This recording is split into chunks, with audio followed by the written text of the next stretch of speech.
Hello everybody, welcome to day 3 of daily uploads, and today I'm going to be doing a tutorial on this tessellation braid pattern thing. I'm not entirely sure what it's going to be called, but you'll see the title, you know what I'm going to call it. It's very, very, very easy to make. I'm not sure if there are any tutorials on it. When I did some searches, I couldn't really find any. So I decided that I'd do it. I'd show you how to create this. And it's very easy, and it's fun to do. So let's get into it. For this, you can use really any sheet of paper, but you're gonna have to cut it down, or else it's gonna be far too thick to create the model. So what you're gonna do is first take your square paper, or anything really, fold it in half once, unfold, fold one in half again,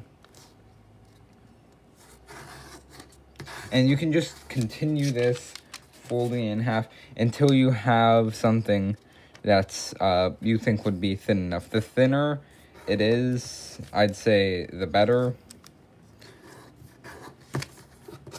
But for the sake of you being able to see it, we're just going to do, for a nice, something that would look like this, if you're using 6-inch paper, just make 3 folds, and then this one, crease very sharply on both sides, or take scissors, one or the other, and then make a small rip, and then just pull apart, and it should come apart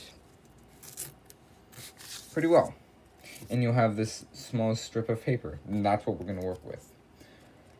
Now that we have this, what we're going to do is we're going to fold it in half once. It may be a bit tricky because it's really small. Then crease sharply. I'm going to unfold. If I can get my finger in there, perfect. And then fold both sides inwards, like this.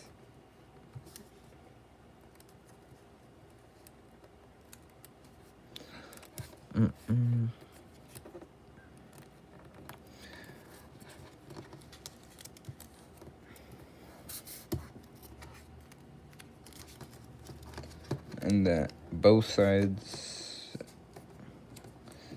This is going to be an extra thin one. And then we fold it inwards.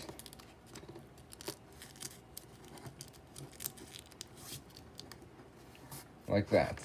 So now we have this super thin sheet of paper. Like this. So now, it obviously, if you would just done like this sheet, it would look something more like this. But as I said before, the thinner, the better. So then we're going to fold it in half like this.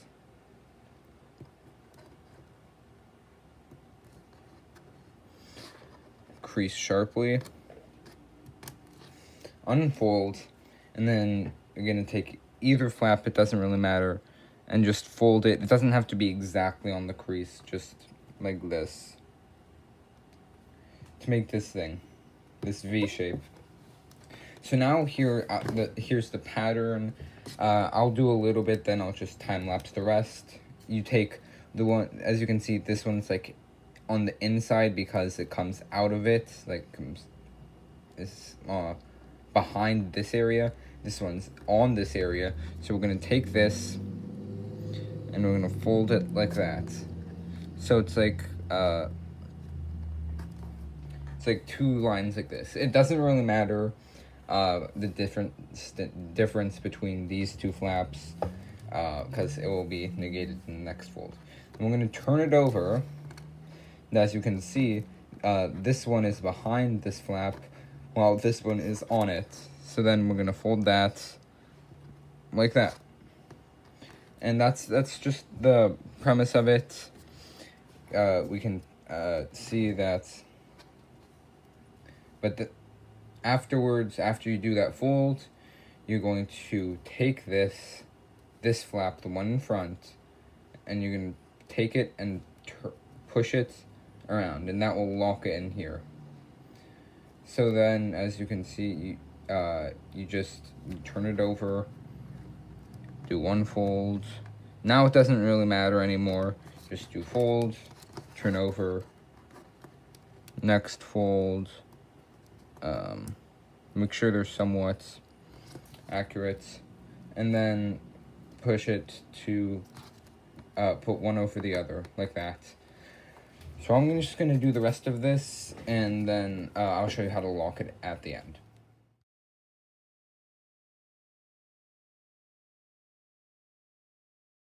Okay, so now that you're finished with the pattern all the way up, it's time to lock it.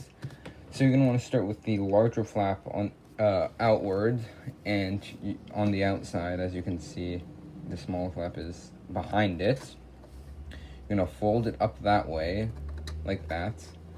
Turn it over, fold it down, like that, and then open the smaller flap up. This is going to be difficult for me because I just cut my nails, like so, and then insert the larger flap into the smaller flap, like that. So then you're just going to want to fold this one, put them together, just fold it behind, and it's locked.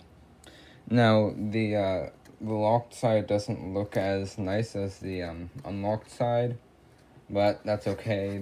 If you found a better lock out there, I would definitely recommend using it. But this is just the one that looks the best in my opinion, and that's why I'm showing you how to use it. So this one I made out of construction paper, and that's why it looks so much larger than this one. But I'm actually in the process of creating a really large one out of a bunch of paper taped together. So I might do a video on that soon. But anyways, I hope you enjoyed the video and hope that you learned something. And I'll see you in the next one. Bye-bye.